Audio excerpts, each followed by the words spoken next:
Fala galera, beleza? Seja muito bem-vindo, seja muito bem-vinda. Eu sou o Theo, sou estudante de medicina da USP e a gente está ali na última semana para o Enem. E eu estava devendo para vocês um vídeo de dicas práticas para a prova de linguagens, mas como vocês sabem que eu não gosto dessa prova, eu faço ela mais por obrigação mesmo. Eu trouxe aqui hoje o Matheus que para quem acompanha só aqui no YouTube não conhece, mas o Matheus é quem está por trás da página do Lastro lá no Instagram, junto comigo. E ninguém melhor para falar sobre linguagens que o Matheus, que é o único cara do mundo que gosta dessa prova. Fala aí, Matheus. Fala aí, rapaz. Grande prazer estar aqui com você e poder compartilhar um pouquinho dessa prova que é chata, ninguém gosta, mas dá para fazer, dá para melhorar, dá para ir melhor nela um pouquinho. Como é que tá as coisas por aí? Tudo certo? Uai, tudo certo. Não sei como que a gente não gravou nada junto até hoje, né? Tamo Pois atrasado é, comendo cara. bola. Postergando aí 11 meses. Mas bora então começar então porque todo mundo quer saber. Matheus, a prova do Enem é domingo. O que que eu posso fazer de prático para ir bem na porcaria da prova de linguagens? Bora lá, então. A primeira coisa que eu levaria em conta e que muita gente que chega nas caixinhas pra gente não percebe é que a última semana não é a semana de você aprender nada, não é a semana de você ver conteúdo novo, de você, putz, vou estudar aqui a gramática, aprender oração subordinada, substantiva agora eu vou entender essa porcaria e vou conseguir ir bem ali no Enem. Obviamente, a última semana não é a semana de conteúdo. Então, o que a gente pode fazer está ali em duas esferas, que é da resolução da prova, ou seja, como você pode moldar a tua resolução de prova de modo a te favorecer, para você conseguir melhor, conseguir ter melhores resultados ali, e a questão prática. Ou seja, eu posso fazer uma outra questão, perceber um outro modelo, a gente vai dissertar aqui um pouquinho, que vai me ajudar a compreender melhor a prova no geral e conseguir ter um resultado melhor aí, certo? Vamos falar primeiro dessa questão que é um pouco mais prática. Chega lá na hora, o que, que eu tenho que fazer? Eu e o Theo estava conversando hoje mais cedo e eu gosto de dividir as questões de linguagens em três tipos de informação que a gente tem.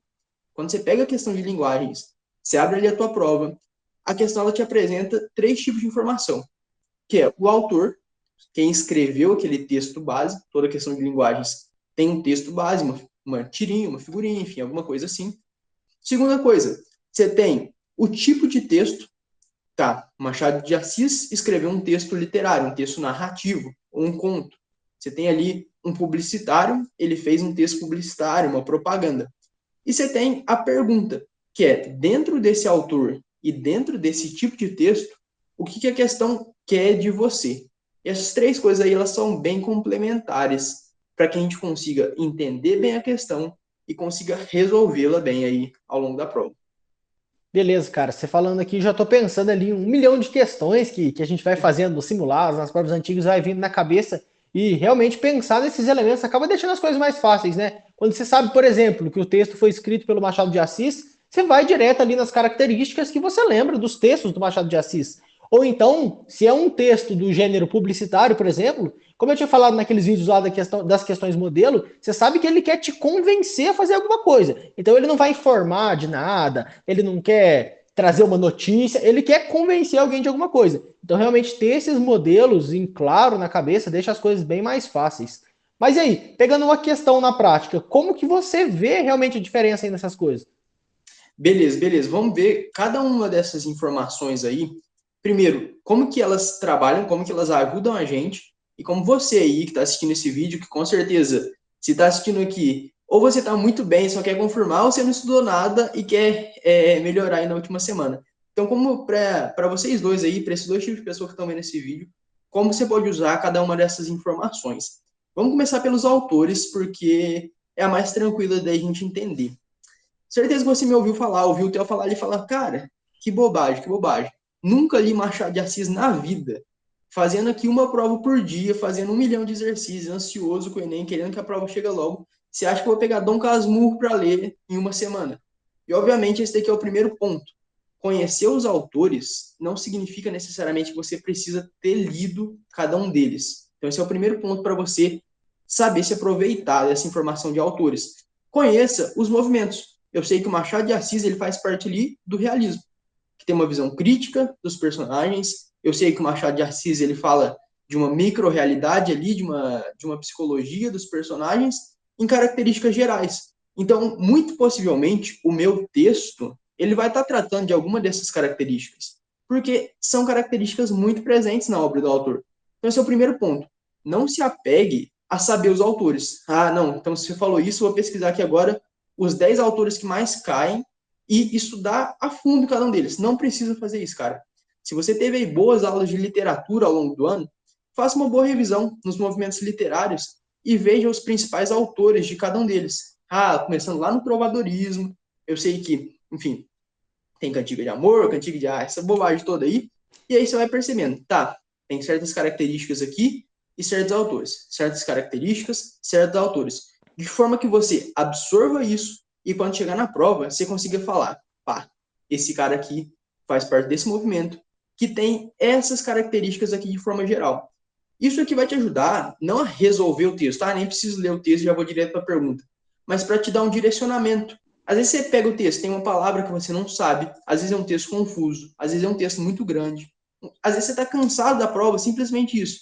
Mas se o teu olhar está mais direcionado, então fica muito mais simples para você pegar o texto e conseguir compreender ele, compreender as características principais desse texto. Esse é o primeiro ponto, os autores.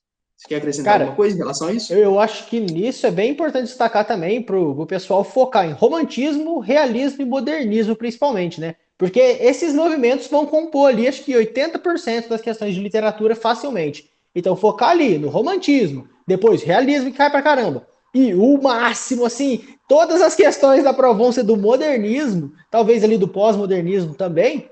Eu acho que já dá para ter uma ótima noção dos autores que precisa saber e ter essa base, né? Já ter esse conhecimento que é necessário para resolver ali as questões com um pouco mais de facilidade. Exatamente, com certeza esses três movimentos aí são os que mais caem disparadamente no Enem. E aí tem o segundo ponto, que inclusive a gente está aí na semana de provas antigas, né? Tanto eu quanto eu estamos fazendo a prova antiga. E, e ontem a gente fez uma prova aí que caiu bastante essa parte, que é de gênero textual. Tá, eu vi o autor aqui, já direcionou o meu olhar para um certo lugar desse texto, para uma certa característica desse texto. Só que existe um segundo elemento que pode me ajudar bastante, que é o gênero textual. E, de novo, não se preocupem, vou pegar aqui a aula do YouTube, então, e estudar cada gênero textual a fundo. Muitas vezes, a simples percepção de um conhecimento que você já tem pode ajudar. Por exemplo, você compra uma revista na banca. Não, ninguém compra revista mais. Você abre o G1 lá no teu celular, porque você quer se manter informado. Você é um cara que acredita aí que a atualidade é importante para o vestibular. Você abriu o G1. Quando você abre o G1, você espera encontrar o quê? Você espera encontrar um conto? Você espera encontrar briga de vizinho, Narrativa. narrativa? Ou você espera encontrar notícias? Você espera encontrar um assalto, um assassinato, porque nós estamos no Brasil, né? Você não vai encontrar muita coisa boa. Então você espera ali encontrar notícias. É justamente isso. Cada gênero textual, ele é limitado de acordo com as suas funções. Assim como quando eu abro um Machado de Assis, eu não espero entender o que está acontecendo no Brasil de 2021, pelo menos não de forma direta. Quando eu abro o G1, eu não espero encontrar ali um texto narrativo, não espero expandir meu vocabulário. Então, essa é a função do gênero textual, limitar a função do teu texto. E como que isso é importante? Caiu ali para mim, como o Theo citou, um texto publicitário. E eu tenho na alternativa que ele quer mostrar para o leitor alguma coisa, que ele quer ensinar para o leitor alguma coisa, que ele quer, enfim, tudo isso aí que pode aparecer para a gente como distrator, pode muito bem ser meio. Ele está mostrando alguma coisa, está chamando a atenção, está criando uma narrativazinha ali, mas eu sei que a função de todo texto publicitário é convencer. Ele quer tirar minha bunda da cadeira e fazer com que eu age de acordo com o que o texto publicitário quer, de acordo com aquilo que o texto publicitário quer. E assim serve para texto narrativo, serve para texto descritivo, para texto de vocabulário, definição de palavras, enfim, qualquer tipo de texto, você pode limitar a função dele de acordo com aquelas características que são inerentes ao texto. Cara, muito bom. Você falando aqui, até eu tô aprendendo um pouco, fazendo simulados aqui, eu percebo muito disso mesmo, cara. Quando você tá ali limitando, às vezes até na fonte, você consegue bater o olho e ver, beleza, é do G1, eu já sei que vai ser uma notícia. Eu não vou encontrar ali outro gênero. Ou então você vai, bate o olho e vê que é extraído do Machado de Assis, você sabe que não vai ser uma notícia, uma reportagem. Com isso, você consegue lembrar mais ou menos das características de cada um e direcionar o olhar. Tem muita questão que cobra diretamente isso, mas mesmo as que não cobram diretamente, cobra indiretamente, né? Você saber ali a característica de uma notícia, de um texto publicitário, te ajuda a pensar. Igual eu tinha falado lá no começo do vídeo. Se você sabe que é uma propaganda, que é uma publicidade, você sabe que ela quer te convencer a alguma coisa. Então, você sabendo o gênero, você sabe que vai ter umas 3 alternativas erradas, que vai estar falando de informar, que vai estar falando de, sei lá, explicar, que na verdade não é esse o propósito, né? Então, excelente. Exatamente, exatamente, cara, perfeito. E aí, depois disso, entra aí, obviamente, o terceiro, que eu acredito que pode ser decisivo aí pra gente, que é a questão da pergunta. A pergunta, além de você conhecer o autor, além de você dominar o tipo de texto que está te apresentando ali, ela vai te ajudar demais, porque ela vai, mais uma vez, isso aqui a gente sempre fala na página, que tanto humanas quanto linguagens é um estudo de limitação. O estudo começa aqui e ele vai afunilando. E a pergunta, ela te ajuda muito nessa limitação, nesse afunilamento da questão. Porque, vamos pegar um exemplo aqui. Eu tenho um texto ali, do Machado de Assis. Eu sei que é um texto narrativo. Só que dentro desse texto narrativo, tem algumas coisas às quais a pergunta pode se referir. Ela pode se referir às características do autor, por exemplo, e é mais fácil para a gente mata mais fácil. Ela pode se referir diretamente ao trecho. Ah, tem um trecho ali, ele quer que eu pegue o sentido daquele trecho. Então tem que tirar de fragmentos que vão fomentar a minha ideia, enfim. Pode ser de sentido, ou pode ser, em geral, né? Tem outras formas, mas em geral, ou pode ser de estrutura. Como que esse texto está escrito? Tem aqui uma enumeração, tem aqui uma lista, tem aqui, enfim, uma sequência, tem uma gradação, enfim, pode ser estrutura. Então, a pergunta, a gente tem que se atentar a isso. Ao que, no fim das contas, a pergunta está direcionando o nosso olhar. Ela quer que a gente fale das características de forma geral do autor, quer que a gente fale das características um pouco mais específicas daquele texto pontual que ele está me dando, ou ele quer que eu fale da estrutura, ou seja, como que isso tudo aí é construído no texto. Em geral, e mais frequentemente, são esses 3 tipos aí de perguntas de direcionamento que a gente vai encontrar no Enem. Ô, gente, ó, só fazendo uma pausa aqui, isso às vezes parece um pouco bobo, né? Você fala, ah, não, claro, eu tenho que direcionar ali pelo que ele tá me perguntando, isso é óbvio. Mas isso que o Matheus tá falando foi uma questão que eu errei hoje, por exemplo. Fazendo ali o simulado para treinar, para fazer o Enem, eu errei uma questão disso. Assim, tinha 2 alternativas, as duas pareciam corretas, não consegui chegar em qual que era a certa no meio das duas ali. Só que uma tava dando o meio, tava meio que dando o caminho e a outra, o que ele estava pedindo mesmo, que estava cobrando anunciado, era a finalidade. Qual que era a resposta certa? A finalidade. Se eu tivesse tido mais atenção nessa palavrinha, finalidade, eu tinha eliminado a alternativa errada e acertado uma questão a mais na prova. Então, às vezes parece uma coisa boba, mas quando você presta bem atenção, você olha ali bem para aquela palavra, ela mata certeiramente qual que é a alternativa certa e qual que é errada, você elimina aquela dúvida entre duas em muitos casos. Então é bem importante prestar atenção. Inclusive, eu até falei, não, Matheus, você tem que falar sobre isso. Verdade. Inclusive, vocês que estão aí assistindo esse vídeo, pode olhar, tenho certeza, nos últimos 5 simulados aí de humanos, de linguagem que vocês fizeram, pode olhar que pelo menos 2 questões com esse problema do enunciado, que é uma coisa tosca, daria para ser solucionada simplesmente prestando uma atenção um pouco maior à limitação que o enunciado te dá. Sempre pensa assim, o que o enunciado exclui? Ah, ele está pedindo a consequência? Então, ele exclui que tudo que é causa, tudo que tiver causa nas alternativas, eu vou excluir, porque ele quer simplesmente a consequência. Se racionalizar isso aí, que muitas vezes é automático, e por ser automático, muitas vezes passa batido, vai te ajudar bastante aí, principalmente nessa reta final, que não dá para aprender muita coisa. Mas aí, como eu falei lá no começo do vídeo, né, a gente pode dividir em coisas mais práticas, na hora da prova em si, ou coisas preparatórias, que é o que eu posso fazer antes da prova. Obviamente, a gente tem aí 4 dias, não dá para você fazer grandes coisas, ter uma grande diferença. Só que eu, inclusive, recomendo que vocês assistam aí o vídeo que o Theo postou esses dias para trás, que é de modelo de questão. Isso aí, com certeza, Pô, é algo importantíssimo essencial, isso. exatamente, é essencial e que pode ajudar muito vocês se vocês tiverem ali na cabeça, chegarem no Enem já com aqueles 5, 6 modelinhos na cabeça. Por quê? Por que isso aqui é importante? Porque, mais uma vez, ele limita a tua possibilidade. Aparece um tipo de texto ali, eu sei que ele está nesse modelinho aqui de questão, que o Theo falou no vídeo. Inclusive, não vou ficar dissertando sobre isso, porque vocês têm um vídeo completo aí. Clica em algum lugar da tela, ou clica na descrição. Eu não entendo muito do YouTube, onde dá para Vou colocar. deixar do primeiro link da descrição e o segundo link vai ser o Instagram do Lastro, para quem não segue, já seguir. Exatamente. Então, já cliquem aí, assista esse vídeo.